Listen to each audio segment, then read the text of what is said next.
I gotta ask about this because there's another part in the book that just absolutely made me drop my Kindle, and that was the Major Harris fiasco.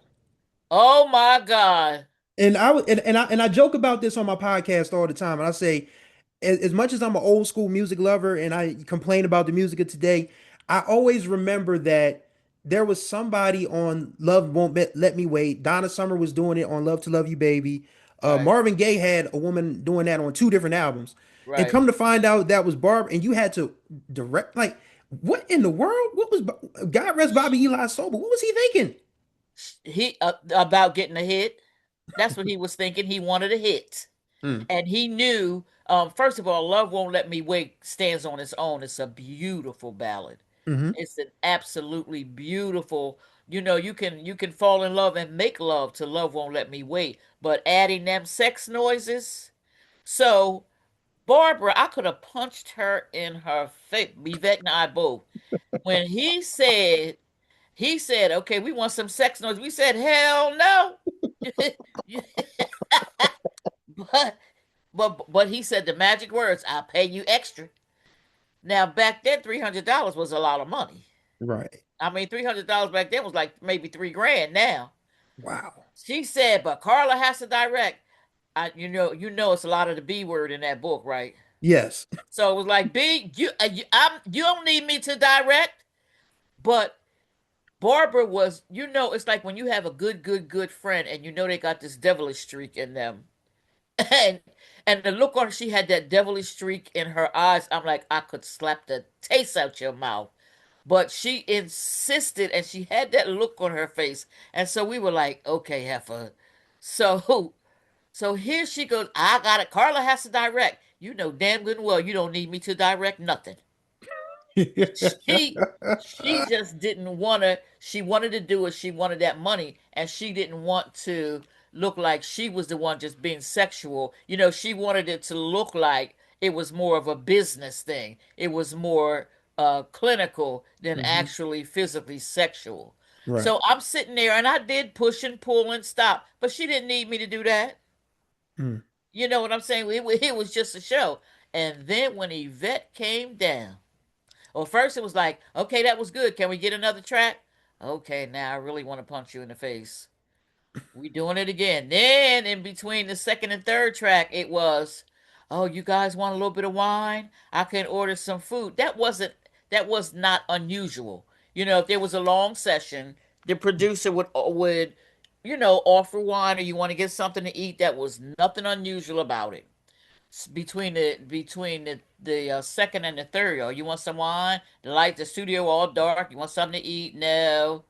And then Yvette comes down. We got to get the hell out of here.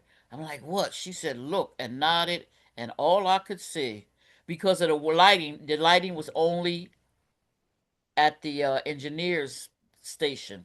And so the men were standing up. That meant they were only lit from the waist down. Oh God. And this is what I don't know where they came from. Oh wow. I don't know how they appeared.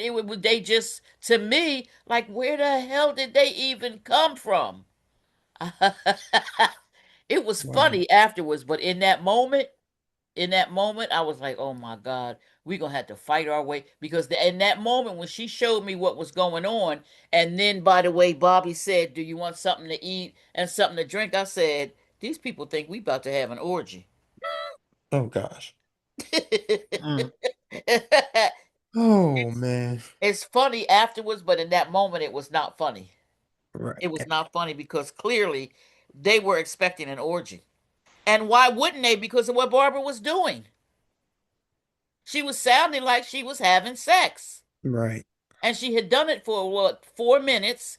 And then she did it again. He wanted another track. And then he wanted another track. But he didn't want another track.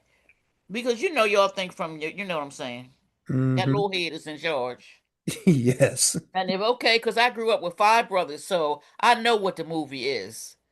So I'm like, oh damn, I'm gonna have to whoop her ass. So at that moment, it was just about getting us out of there. Right. So that's why Yvette had to stand behind the producer's chair to keep, like, to be the overseer. That's why she was there. Because when it got out of hand, it was like, okay, time to go. And we knew each other so well that there was a minimum of words that were required to get us out of there. It was like, I'm going to take the coats and stuff out and make it look like we making room for them. You go get that heifer and let's get out of here. Hmm. And the plan to get us out of there took 30 seconds. 30 seconds. And when I called Barbara, because the door to the control room could close completely, and then there was another door that led into the studio. So the people in the control room did not see us leaving. When I called her from behind the microphone and said to her exactly what Yvette had said to me, we got to get the hell out of here now. And she looked at me like, what? But she saw my face, just like I saw Yvette's face, and she never said another word. We just went out because there was another door that led out into the lobby. And so we just snuck out into the lobby, put our coats on, ran down those steps. We were actually laughing as we were running down those steps.